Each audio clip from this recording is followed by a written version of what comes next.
गेलेलं हे कुठे आवरून आलेलं आपण घातला आपण म्हणतो.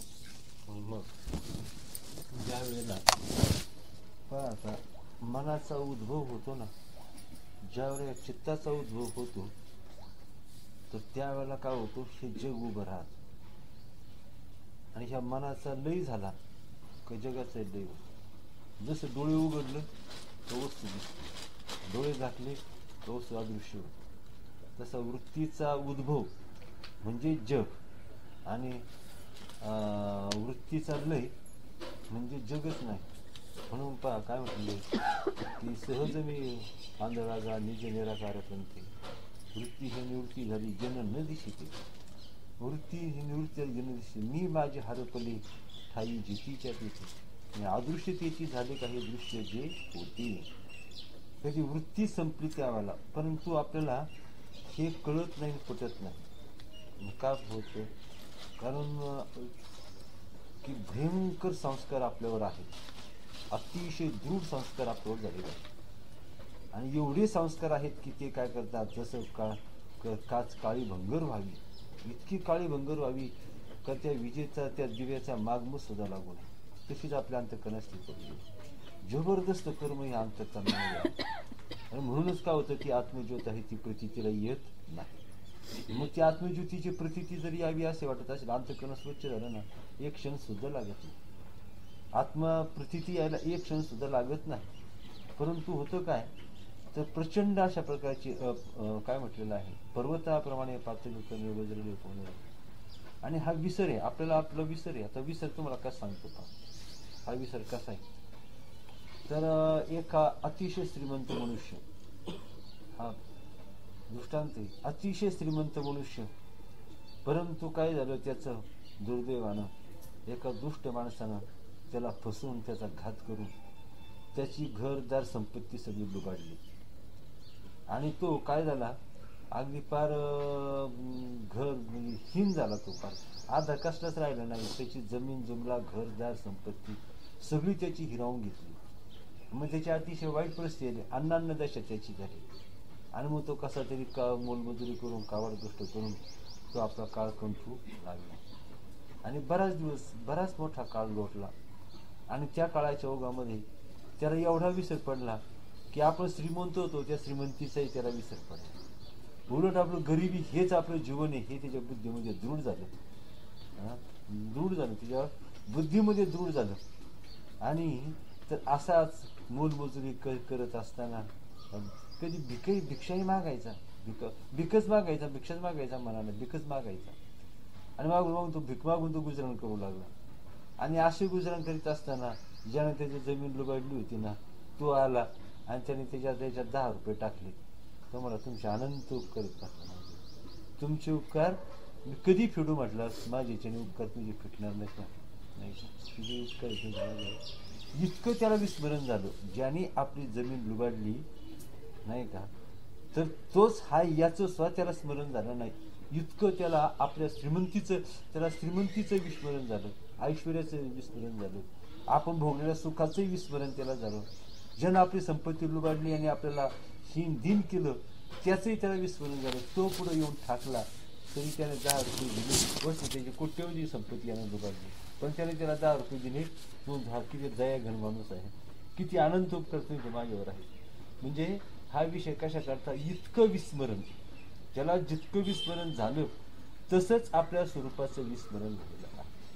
आणि याच्याकरता तुम्हाला सांगतो, आता ज्याला खरंच स्वरूपावर जायचं असतं त्याच्याकरता मी सांगतो, तर त्यानं काय करायला पाहिजे तर विषयाकडे चित्त जाणं किंवा परमात्मा स्वरूप आपलं स्वरूपात एकच, अनेक काही नेणे धंदा, नित्य ध्यातसे गोविंदा, अनेक काही नेणे धंदा आणि नित्य ध्यातसे गोविंदा.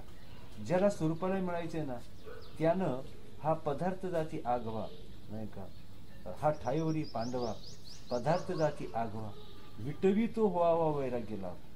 वैराग्य म्हणजे वैराग्याची परिसीमा जेव्हा होते, म्हणून वैराग्य सारखं ज्ञानाचा सहकारी मित्र कोणीच नाही. जो वैराग्याला जवळ करतो, वैराग्य म्हणजे काय, ज्याचं चित्त जगात कशाकडेच जात नाही, ज्याला तुच्छ मानलेलं आहे, पार अथ पासून इतीपर्यंत, ये पासून झेड पर्यंत, पार आपल्या ध्येयापासून तर ह्या ब्रह्मदेवापर्यंत सहजन सगळं तुच्छ मानलेलं आहे. माझे नव्हतीच कोणी. उलट त्याला काय म्हणतो, त्याला जगाचाच त्याला विसर पडलेला आहे. आणि पाहता विसर तर पडणार नाही, परंतु तो विवेकाने त्याने काय केलेलं आहे, माझं आत्मस्वरूपच सत्य आहे. आणि हे सगळं तुम्हाला सांगतो, आपला देह सुद्धा आपल्या तुमच्या स्वरूपावर देह तुमचा भासतोय.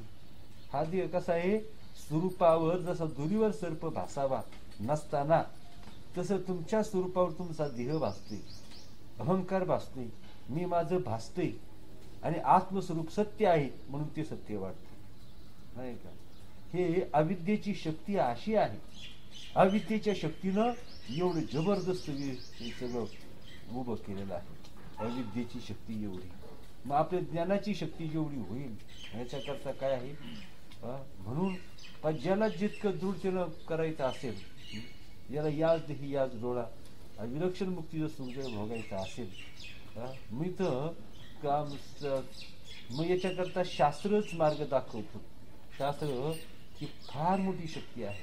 एवढं ज्ञान कोणी दिलं तर शास्त्रानं दिलं. शास्त्र मग असंच आहे ना म्हणलं की जेव्हा आपल्या जीवनामध्ये संत महात्मे येतात, संत महात्मे आपल्याला आपण किंवा आपण एकमेकाजवळ जातो पहा, जेव्हा भगवत चिंतन करतो, तर ते काय करतात, आपला बोध दृढ करतात, एवढं करतात.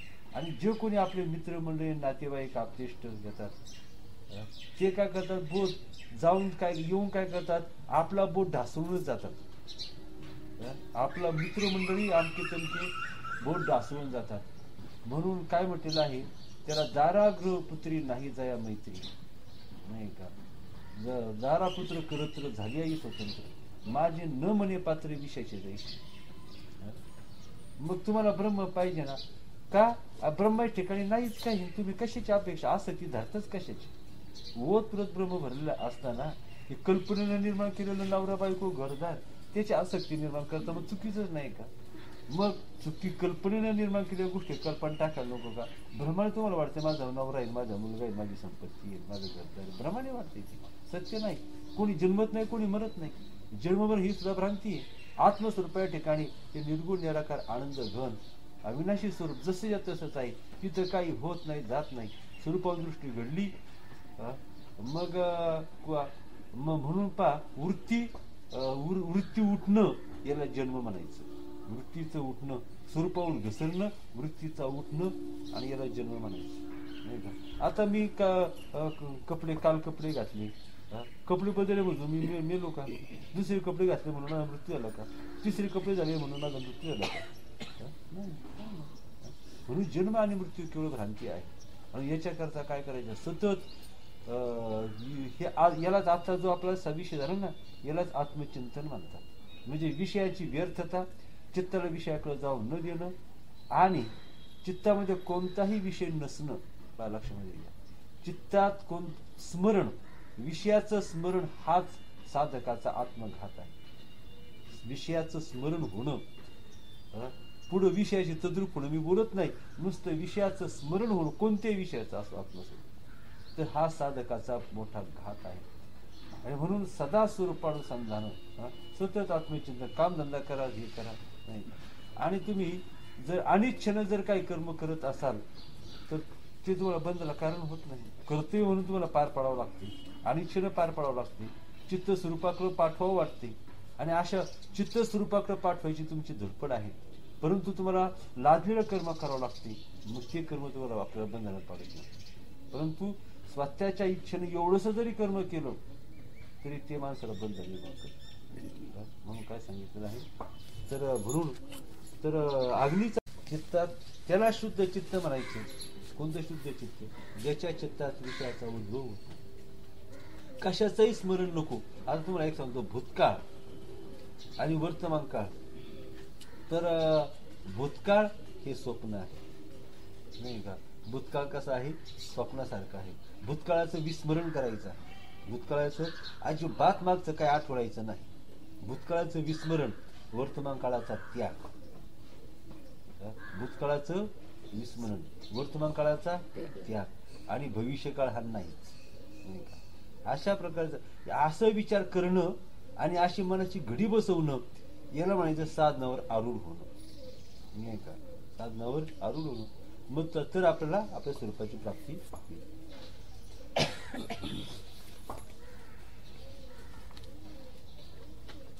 आता आपला नवीन सर्ग सुरू करायचा ना, तर पहा 14वा सर्ग आहे. व्याधी, रोग, जरा इत्यादीने ग्रस्त झालेले व कामाधिकांच्या योगाने कलुषित झालेले मूर्खाचे जीवित. कशाने? व्याधी, रोग, जरा, जरा म्हणजे काय? म्हातारपण इत्यादीने ग्रस्त झालेले व काम, क्रोध, लोभ यांच्या योगाने कलुषित झालेले मूर्खाचे जीवन. खरंच हा मूर्खपणा. विषयांचा हा जो तत्वज्ञ शहाणा म्हणजे खरोखर विषय ते भ्रामकाने घात करणारे आहेत. आणि आगंतुक उठलेले आहेत. जसं आकाशात आगंतुक ढग यावेत, धूर यावा, तसे विषय आहेत आणि त्याला आपण प्रिय मानतो. केवळ कशामुळं? मूर्खपणानं. तुमचं स्वतःचं आनंद, तुम्ही स्वतः आनंदमय असताना, नाही का? कशाला स्मरण पाहिजे? स्मरण कशाला करायचं? विचार करा तुम्ही. ती ही होती ना, ती राजकुमाराला ती आणली वैद्याची मुलगी करून, वैद्याची मुलगी करून आणली आणि तो हा दुसरा दृष्टांत.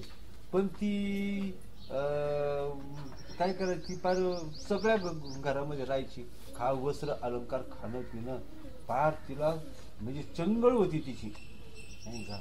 म्हणजे दास दासी तिच्या हाताशी पायाशी सतत उभ्या होत्या, एवढी तिची सत्ता होती.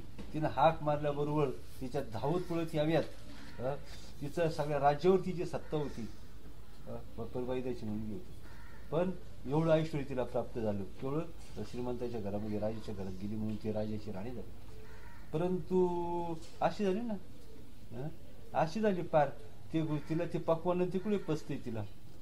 पण अशी झाली, राजानं काय केलं? विचार केला आपल्या सुनबाईला काहीतरी व्याधी झटलेली आहे.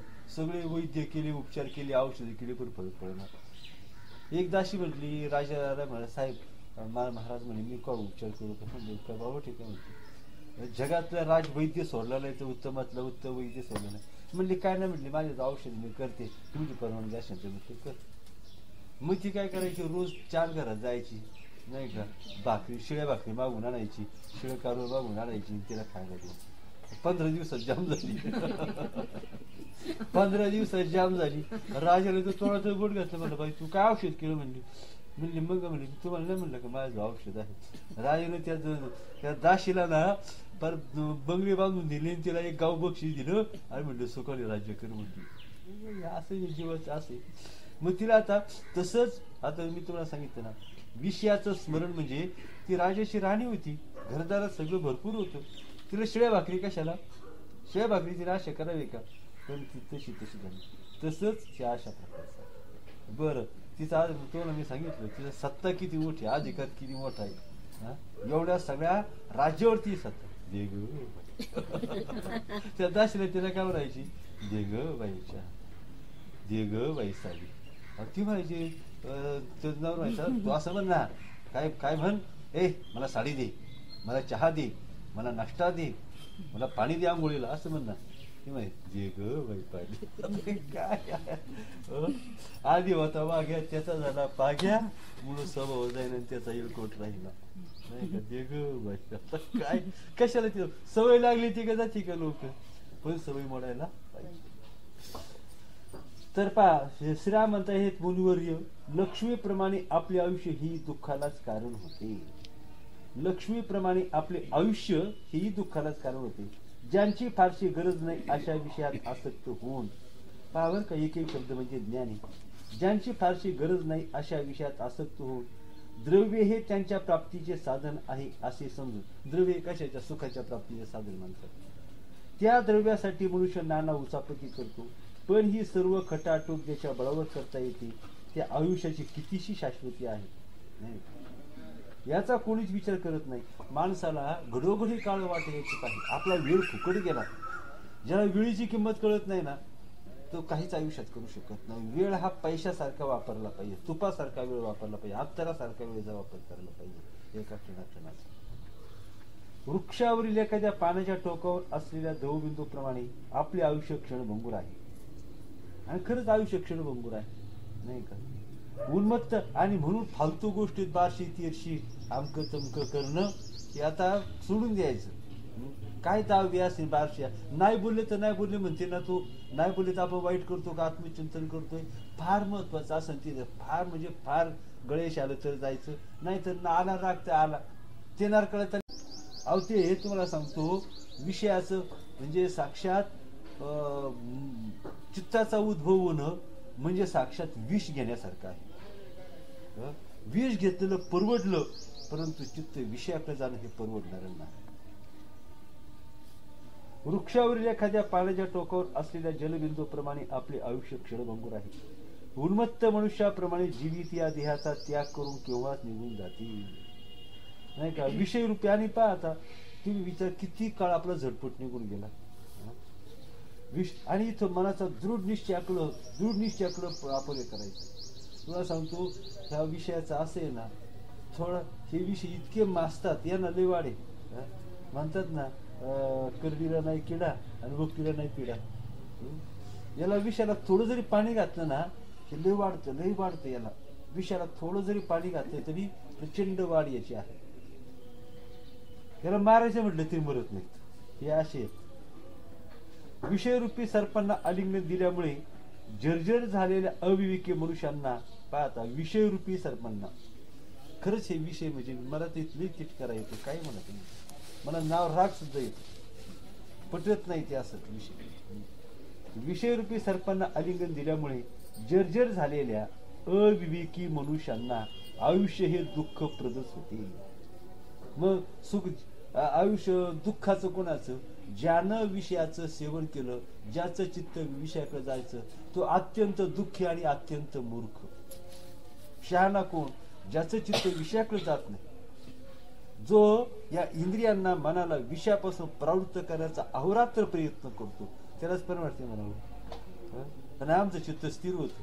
कसं चित्त स्थिर होईल सांगा ना. विषयाने बरबटलेले कसं चित्त स्थिर होईल.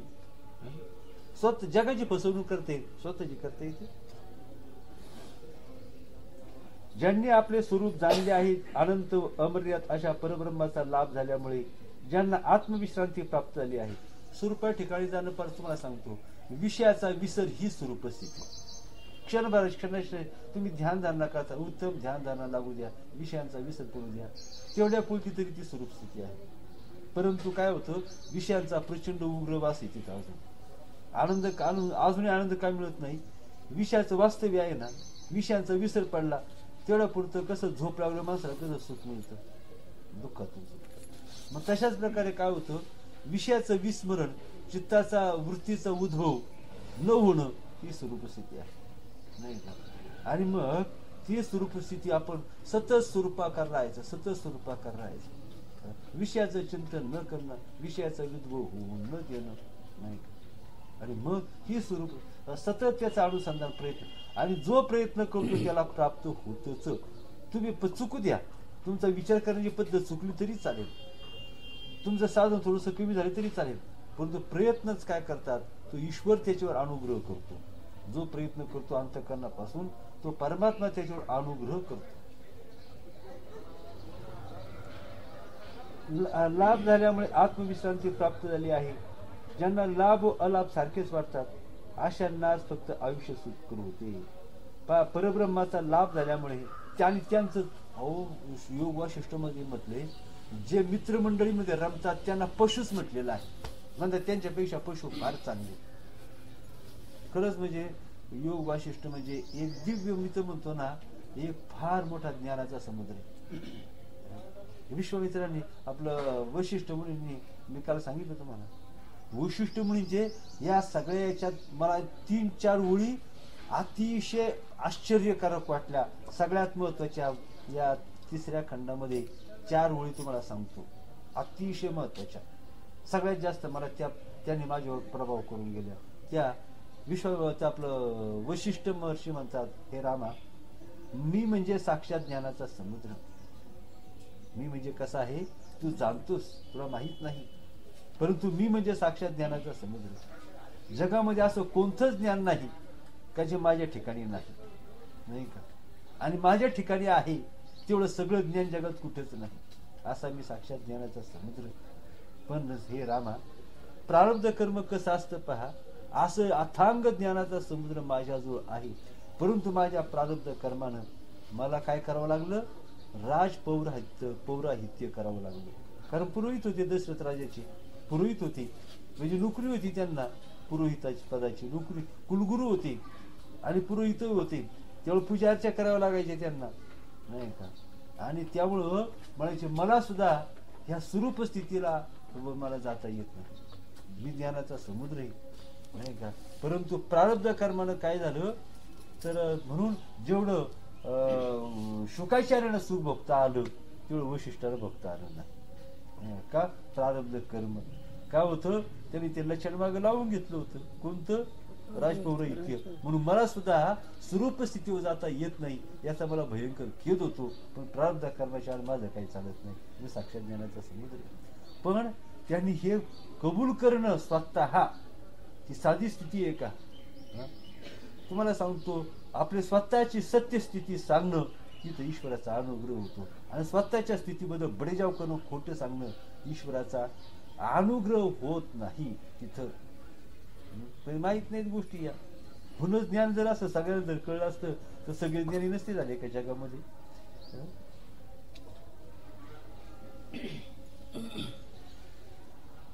अनंत व अमर्याद अशा परब्रह्माचा लाभ झाल्यामुळे परब्रह्म म्हटलं तरी माणसाला समाधी लागली पाहिजे. किती प्रेम त्या शब्दावर सुद्धा, किती ब्रह्म म्हटलं की माणसाला समाधी लागावी, स्थिती त्याची प्राप्त व्हावी, लगेच विषयांचा विसर पडावा, इतकं प्रेम. नाही, परब्रह्म तो परमात्मा, तो इतकं प्रेम, सगळं प्रेम आपल्या शरीराच्या सगळ्या शक्ती, सगळ्या वृत्ती तिथं केंद्रित कराव्यात आत्मस्वरूपात. ज्यांना आत्मविश्रांती प्राप्त झाली आहे, ज्यांना लाभ व अलाभ सारखेच वाटतात, अशांना फक्त आयुष्य सुखकर होते. पण हे म्हणे असे भाग्यवान लोक फारच थोडे. प्राय सर्वजण या धियादी वस्तूवर जवळजवळ जगातले कोटीतले एखादाच फक्त असेल की जो काय करतो, या अनात्म वस्तूवर प्रेम करत नाही, भासमान वस्तूवर प्रेम करत नाही, स्वप्नातल्या वस्तूवर प्रेम करत नाही. कोटीतून एखादा. बाकी सगळेच लोक जे असतात. आणि प्रत्येकामध्ये आता आपण जरी सगळे आहोत, प्रत्येकाचे विचारसरणीत फरक आहे. सगळेच विश्वामित्र ज्ञानी होते, वशिष्ठ ज्ञानी होते, शुकाचार्य ज्ञानी होते, जनकराजे ज्ञानी होते, शुक याज्ञवल्क्य कपिल सगळे ज्ञानी होते. परंतु प्रत्येकाच्या विचारसरणीमध्ये फरक होता. ज्ञान सगळ्यांचं एक होतं, अनुभव सगळ्यांचा एक होता, परंतु सगळ्यांना सुखाची प्राप्ती मात्र कमी जास्त होत होती. प्राय हा सर्वजण या देहादी वस्तूवर आस्था ठेवून, म्हणजे देहावर मी देह म्हणणं कोटी ब्रह्म हत्या. देहाचं स्मरण हीच हत्या आहे. देहाचं स्मरण, मी आमका आमका, माझ तमक, मी देह म्हणणं म्हणजे काय? आपण कोणी म्हणा मी नाही, आपण देह नाहीये असं नाही. इच्छा होणं, लोभ वाटणं, कशाला तरी माझं वाटणं, नाही का? आणि माझं नाव टिकणं, माझं महत्व राहणं, हा आमका हे तमका हे माझं, नाही काय? यालाच म्हणायचं मी देह म्हणणं.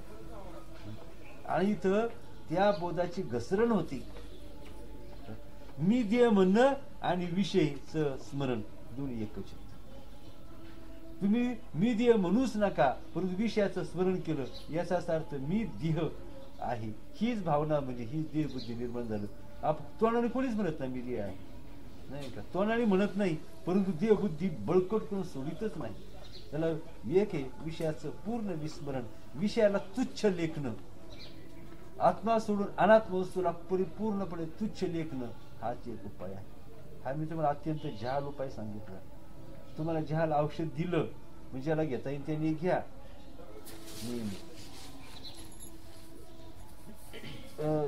या ध्यास येन केन प्रकारे सुखी करणे याचं सर्व काही असे ते मानतात. हे मुनी श्रेष्ठा, हा 3.5 हाताचा ध्येय म्हणजे आपले वास्तविक स्वरूप नाही, ते तुम्ही नाही, ध्येय म्हणजे तुम्ही नाही असा बुद्धीचा निश्चय झाल्यामुळे संसार रूपी मेघातील विजेप्रमाणे भासणाऱ्या या आयुष्यापासून मला येत किंचितही सुख होत नाही. आणि बरं शरीराच्या मागे जाऊन तरी काय सुख भोगतो आपण? द्यायच्या काय दुःखच भोगतो ना शेवटी. संसार करून सुख जर भोगत असतं, कल्याण जर झालं असतं, तर तिथे हाय हायच करतो, लाथच खातो आणि अपमान सहन करतो. ती तरी कुठे सुख आहे? वायूची मोड बांधता येते, आकाशाचे तुकडे करता येतात, पाण्यावरील तरंग एकत्र ओवता येतात, वगैरे गोष्टीवर माझा एक वेळ विश्वास बसेल, परंतु आयुष्यावर माझा विश्वास नाही. पाहिलं का कसलं ज्ञान आहे? मानवी आयुष्याची गती शरद ऋतूतील आभ्राम प्रमाणे.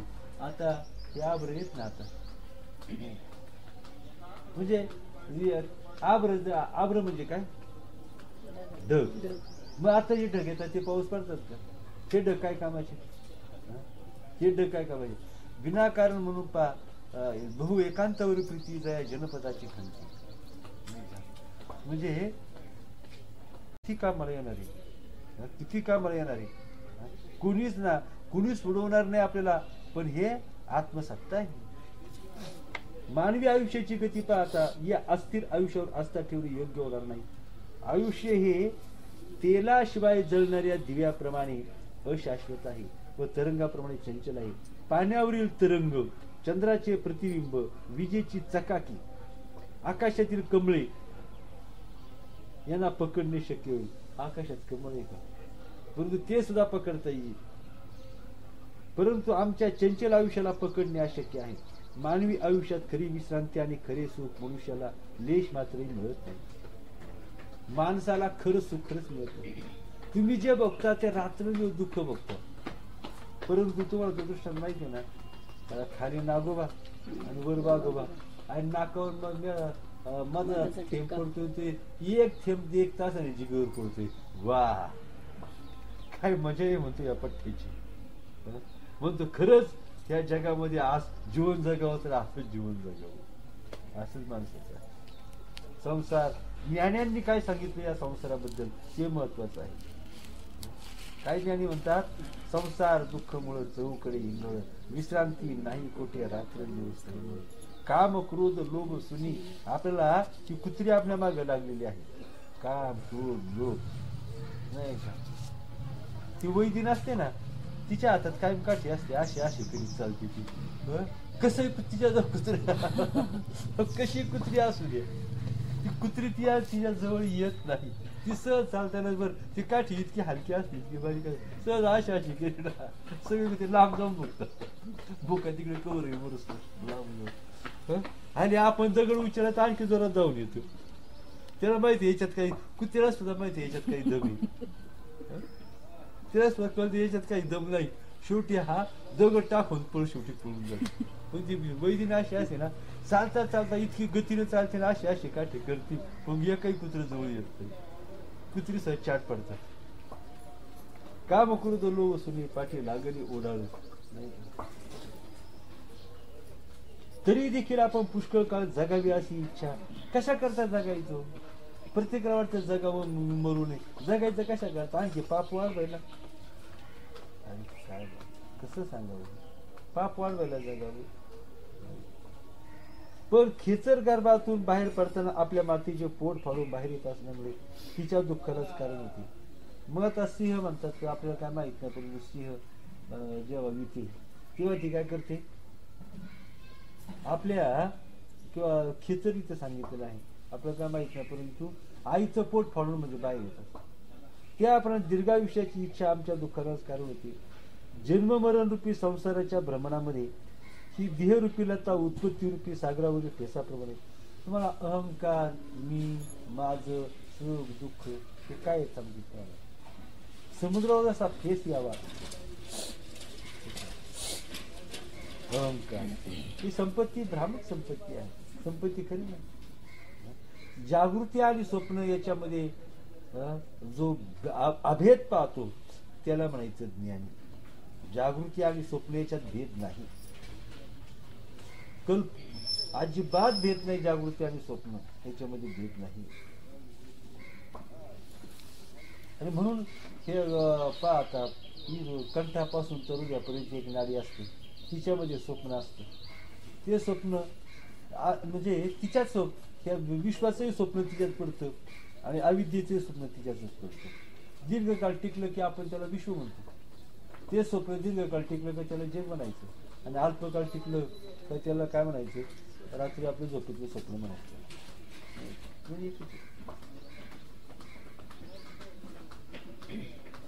ही देहरूपी लता उत्पत्ती रूप सागरावरील फेसाप्रमाणे अत्यंत अस्थिर आहे. तो म्हणूनच हे ब्रह्मन मला जीवित नकोशी झाले आहे. जीवित काय आत्महत्या करतात, काय आत्महत्या का करतात? मग तसं आपल्याला ते जगाला वैतागून आत्महत्या करतात. पण वैराग्याने वैराग्याने आत्महत्या केली तरी चांगलं. मी आत्महत्या करेल नाही, देवाचे चिंतन करा, देवा तुम्हाला काय पटत नाही म्हणून आत्महत्या करा. काय ते त्याला हे तरी नारायण महाराज जाणून तर नाही. ज्याच्या योगाने पुन्हा पुन्हा शोक करण्याची पाळी येत नाही. बरं आत्महत्या कर, कोणामुळे करतो? कोणातरी मुळेच आत्महत्या करतो ना, कोणातरी मुळेच. ज्याच्या योगाने परमपुरुषार्थ रूपी जीवनमुक्ती सुखाची प्राप्ती होते, ते परम समाधानाचे स्थान प्राप्त करून घेणे म्हणजेच खरे जीवित होय. तसे पाहिलं तर जगात वृक्ष किंवा पशुपक्षी जगतच आहे, परंतु ते काय खरे जगणे? खरे जगणे तेच की, आता पहा, खरे जगणे तेच की ज्या तत्वबोधामुळे मन तुच्छ ठेवले जाण्याची स्थिती प्राप्त होते. खरे जगणे तेच की ज्याच्यामध्ये तत्वबोधामुळे मन तुच्छ ठेवले जाण्याची स्थिती प्राप्त होती. ज्याचे मन मनन करण्यात गुंतलेले नसते, म्हणजे विषय चिंतनामध्ये विक्षिप्त झालेले नसते, तोच मनुष्य जिवंत आहे. बाकी मीरा काय जगला का नाही. अर्थात अंतःकरण कामादी मलरहित झाल्यामुळे स्थिर आणि पहा, तुम्हाला काल 100 राजाची मी कथा सांगितली, 100 शेळा तो दैत्याने. तर त्याने जे 3 राक्षस निर्माण केले होते ते कोणते होते? दाम, बेल आणि कट. तर ते काय होते, जोपर्यंत त्यांच्यामध्ये अहंकार नव्हता, वासना नव्हती, तोपर्यंत त्यांनी देवांना सळू की पळू करून सोडलो. मग आता तेव्हा ब्रह्मदेवाने सांगितलं की जोपर्यंत यांच्यात अहंकार निर्माण होत नाही, वासना निर्माण होत नाही, तोपर्यंत जगत कुणी जिंकू शकत नाही. म्हणून तुम्ही काय करा, त्यांना जय मिळू द्या. त्यांना काय मिळू द्या? विजय तुम्ही त्यांना मिळवून द्या, नाही का? कारण अजून 100चा नाश व्हायला अजून 1,00,000 वर्षाचं आयुष्य आहे, नाही का? म्हणून तुम्ही त्यांना जय मिळू द्या. आणि त्यांना काय करायचं, खोटा विजय मिळून द्यायचं, पळून जायचं. ते फक्त स्वतःच्या जीवाचं रक्षण करा. आणि असं अनेक वेळा त्यांना विजय मिळाला का त्यांना अहंकार मिळाला का त्याच्या वासना निर्माण होती. आणि मग ते वासनेत अडकले का त्यांना पराभव करणं फार सोपं आहे, नाही का? याचं वर ध्यानामध्ये आलं का, नाही का? आणि मग तेव्हा 100च्या लक्षात आलं की आपण जे सेनापती नेमले त्यांनी मूर्खपणानं, त्याच्या लक्षात आलं त्यांचा ते ठार झाले, नाही का? ते अजिंक्य होते, परंतु त्यांनी मूर्खपणाने अहंकार आणि वासना आपल्या चित्तामध्ये वाढवली आणि म्हणून त्यांना मारावं लागलं. म्हणून त्यांनी काय केले, व्यास, भास आणि आणखी 3 असे मायावी त्यांनी राक्षस निर्माण केले. पण ते तत्व, ते पूर्वसंस्कार रहित, वासना रहित आणि तत्ववेत्ते होते. आणि त्यामुळे जन्म आणि मरण ही भ्रांती त्यांना हे माहित होतं, हे नाही का? हे सगळं मिथ्या त्यांना माहित होतं. त्याला फक्त खेळच खेळायचा होता, नाही का? आणि त्यामुळं काय झालं, मग देवांचा काय केला तर पूर्णपणे त्यांनी पराभव केला. देवाचा पूर्ण पराभव त्यांनी केला. आणि मग त्यामध्ये 1,00,000 वर्ष उलटून गेली, 1,00,000 वर्ष उलटून गेली. आणि मग भगवान विष्णूने शंकराचा आपलं त्या 100चा पराभव, 100ला ठार केलं. आणि यांनी आपलं काय केलं, आयुष्य आत्मतत्वात. परंतु एवढं करूनही अहंकार आणि वासनेचा उदय होऊन गेला नाही. आलं का लक्षात येतं ना? या दुर्लभ मनुष्य योनी जन्म घेऊन जे सदाचरणाच्या योगाने पुनर्जन्माचे बीज नष्ट करून जन्म मृत्यूच्या फेऱ्यातून आपली सुटका करून घेतात, तेच खरोखर जन्मास आले असे मी समजतो. बाकीचे प्राणी किती काळ जगले तरी त्यांचे ते जगणे गरजवाप्रमाणेच म्हणजे, किती जगलं तरी गाढवाचं जगणे गरजवाप्रमाणे जगणे. गरज म्हणजे काय? अविवेकी मनुष्याला शास्त्र, विषयासक्त मनुष्याला ज्ञान व रागीट मनुष्याला मन हे भाडूप आहे. राग आलं मन असतं कधी. त्याप्रमाणे आत्म्यास न जाणाऱ्या पामरास शरीराचा भार होतो. याचे कसे होईल ही चिंता त्या सोडत नाही. परंतु आत्मज्ञान झालेल्या मनुष्याला हे शरीर भारभूत होत नाही. याला चिंता असते शरीराची, याचं कसं होईल, माझं कसं होईल, एखादं रोग जडलं तर काय करायचं, काही झालं तर काय करायचं, नाही का. अज्ञानी मनुष्याला त्याचे रूप, आयुष्य, मन, बुद्धी, अहंकार व क्रिया या गोष्टी गाढवाच्या जीविताप्रमाणे त्याच्या दुःखाला कारण होतात. अज्ञानी मनुष्याला त्याचे रूप, मी फार सुंदर आहे, काय मी फार सुंदर आहे, मी फार, मला कोणताच आजार नाही, रायला राजवाडा आहे, नाही का. अशा अज्ञानी मनुष्याला त्याचं रूप, त्याचं आयुष्य, नाही का. आमचे आजोबा 100 वर्ष जगले, आमचे वडील 100 वर्ष जगले, आणि माझं आयुष्य तेवढं आहे. त्याचे आयुष्य आणि त्याचं मन, त्याची बुद्धी, त्याचा अहंकार आणि त्याच्या क्रिया या गोष्टी गाढवाच्या जगण्याप्रमाणे आहेत. आणखी काय मला पाहिजे, प्रत्यक्ष हाणायलाच पाहिजे का, होय, हाणायलाच पाहिजे प्रत्यक्ष. ज्या आयुष्यात विश्रांती नाही, निरीच्छाशी पूर्णतेची स्थिती नाही, ज्या आयुष्यात विश्रांती कोणती आहे तुम्हाला सांगतो, गुरु हा प्राण विसावा माझा, प्राणाला विसावा हीच विश्रांती आहे. किंवा तुम्हाला सांगतो विसावा कोणता आहे, तर विषयाचं विस्मरण हीच खरी विश्रांती, समाधी स्थिती हीच खरी विश्रांती, आणि तेच खरं परम सुख आहे. आणि झोपेत आत्मस्थिती आहे, पण झोप तरी येते का, झोप कोणता रोग या शरीरामध्ये नाही, शरीराला कोणता रोग होणार नाही, कोणताही रोग होऊ शकतो नाही. असले आयुष्य केवळ क्लेशकारक होय. उंदीर एखादी बिळ कुरतडून पाडून टाकतो, त्याप्रमाणे काल हा रोज आपले आयुष्य कुरतडत असतो, नाही का. दिवस जातो, आपल्या आयुष्याचा क्षय करून जातो ना दिवस, आयुष्याचा क्षय करून जातो का नाही. वनात राहणारे भयंकर विषारी सर्प वायू भक्षण करतात, त्याप्रमाणे शरीररूपी बिळात राहणारे आणि विषाप्रमाणे शरीराचा दाह करणारे रोग शरीर खाऊन टाकतात. गुरु नावाचे कीटक रणातील मोठमोठ्या वृक्षांना पोखरून टाकतात, त्याप्रमाणे निरनिराळ्या व्यथा म्हणजे चिंता करणं, रात्री सांगितलं, चिंता करणं म्हणजे हे कसं आहे, मूर्खपणाचं लक्षण. चिंता कोण करतो, ज्याला काय अक्कल नसते तो चिंता करतो. ज्याला अक्कल, ज्याची अक्कल संपलेली असते तो चिंता करतो, ज्याची अक्कल शिल्लक असते तो अक्कलेचा वापर करतो, आणि म्हणून तो चिंता का करत नाही. अहो तो टेन्शन घ्यायचं नाही, असं म्हणलं ती का मला लय अनुभव, टेन्शन घ्यायचं नाही, असं म्हणलं का लय टेन्शन येतं. जर म्हटलं का आपण टेन्शन घ्यायचं नाही का लय टेन्शन येतो, हे काय येतं, अक्कलेचा अभाव. व्याधी शरीराला पोखरून उंदराला खाण्यासाठी जसा बोका टपून बसलेला असतो, त्याप्रमाणे आयुष्याचा ग्रास करण्यासाठी मृत्यू टपून बसलेला आहे. आधाशी मनुष्य जसे पुष्कळ अन्न खाऊन स्वस्त करतो, त्याप्रमाणे जरारूपी देशा आयुष्याला खाऊन स्वस्त करतो. आता असा कोणता मनुष्य याला म्हातारपण येत नाही, तुम्ही म्हातारे होणार का नाही, आणि त्यावेळेला चांगला असेल नाही का, नावच हे म्हातारे काय आहे, हा ती टिंगल आहे त्याची समजून घ्यायचं नाही का. मी पुढचा काळ वाईट आहे, सासू होणं मजा आहे, पण सासू झाल्यावर कळून कसं काय नाही का, तेव्हा खरं कळून काय म्हणतात ते, आता नाही चांगले. सज्जन जसा दुर्जनाचा त्याग करतो, त्याप्रमाणे तारुण्य या दुष्ट शरीराचा थोड्याच दिवसात त्याग करते. तारुण्य म्हणजे पाण्यावरचा बुडबुड आहे. तारुण्य, खरं आयुष्य म्हणजे तारुण्य आहे. बालपण तर न कळण्यात गेलं नाही का, म्हातारपण तर रोगाचं ते हेच आहे. मग खरं तारुण्य आयुष्याचं, पण ते तारुण्य म्हणजे पाण्यावरचा बुडबुडा. एखादा श्रेष्ठ वीर उत्तम सौंदर्याचा उपभोग घेण्याची इच्छा करतो, तसा हा कालपुरुष मनुष्याचे आयुष्य खाऊन टाकण्यासाठी टपलेला असतो नाही का. म्हणून आपण आपलं सतत चिंतन, अखंड चिंतन, भगवंताचं चिंतन, नामस्मरण करीत राहायचं, विचार करीत राहायचा. ह्या आपले विथेतून कसं सुटता येईल. सारांश, ज्या आयुष्यामध्ये जीवनमुक्तीच्या श्रेष्ठ सुखाचा अनुभव घेतला जात नाही, जीवनमुक्तीच्या सुखाचा विचार केला जात नाही, त्या काळग्रस्त गुणहीन आयुष्या इतकी तुच्छ वस्तू जगात दुसरी कोणतीच नाही. सर्ग संपला.